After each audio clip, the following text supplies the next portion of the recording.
অনেক পুরনো কথা। এক শেঠের কাছে এক ব্যক্তি কাজ করত।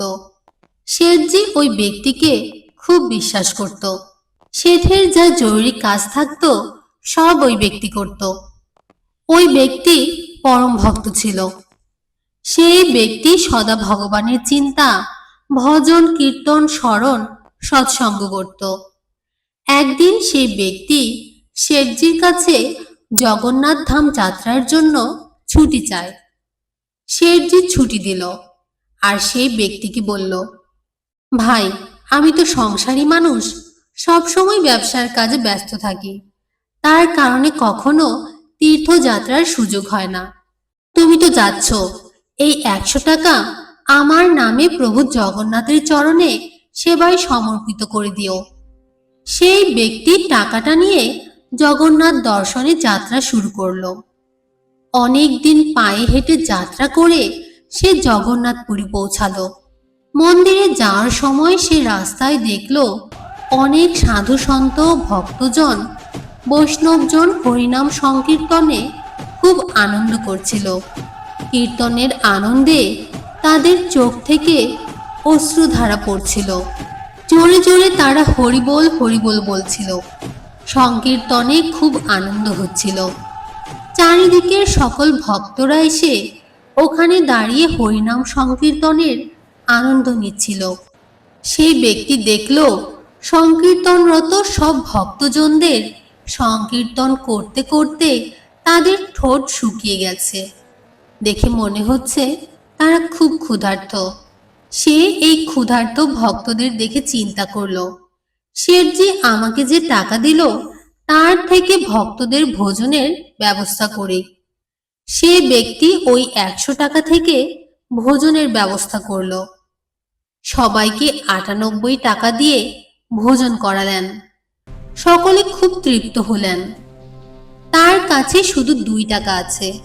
সে ভাবল, এই 2 টাকাই আমি জগন্নাথের চরণে শেঠজির নামে সমর্পণ করব।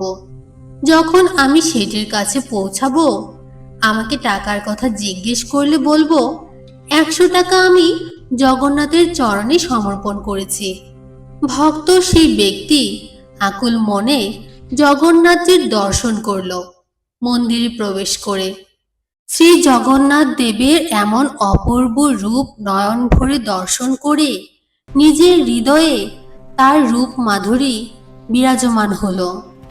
শেষে সে শেঠজির দেয়া 2 টাকা জগন্নাথজির চরণে দিয়ে বলল, এই 2 টাকা আমার শেঠজি দিয়েছে।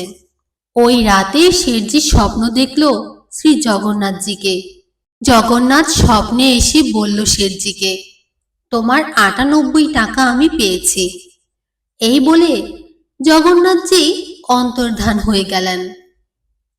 শেঠজি জেগে গেল আর ভাবতে লাগলো, আমার কাজের লোক তো খুব সৎ, ভক্ত ও খুব বিশ্বাসী।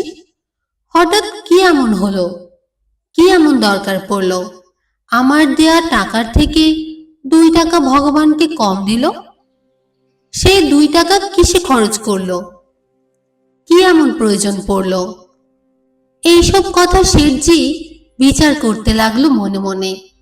অনেকদিন যাওয়ার পর ভক্ত সেই ব্যক্তি তীর্থধাম থেকে ফিরে এলো।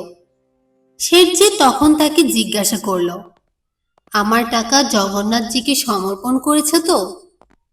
ভক্ত বলল, হ্যাঁ শেঠজি, টাকা আমি সমর্পণ করেছি। শেঠজি বলল, কিন্তু তুমি তো 98 টাকা দিলে, বাকি 2 টাকা কেন দিলে না? তখন ভক্ত চিন্তা করলো, শেঠজি কিভাবে জানলো? ভক্ত তখন সকল কথা খুলে বলল শেঠজিকে। বলল, সে 98 টাকা দিয়ে ভক্ত সাধু সন্তদের সেবা করেছে, আর 2 টাকা শুধু প্রভু জগন্নাথের চরণে সমর্পণ করেছে। শেঠজি সকল কথা শুনে বড় খুশি হলো এবং ভক্ত ব্যক্তির চরণে এসে পড়ল আর বলল, তুমি ধন্য, তোমার জন্য আমি শ্রী জগন্নাথ দেবের দর্শন ঘরে বসে পেলাম। ভগবানের আসলে আমাদের ধনের কোনো দরকার নেই। ভগবান ওই 98 টাকা স্বীকার করলো কারণ ওটা যে ভক্তের সেবাতে লেগেছে, কারণ ভক্তের হৃদয়ে ভগবানের বাস। যে 2 টাকা চরণে দিল, ওই টাকাটা কোনো মূল্য নেই প্রভুর কাছে।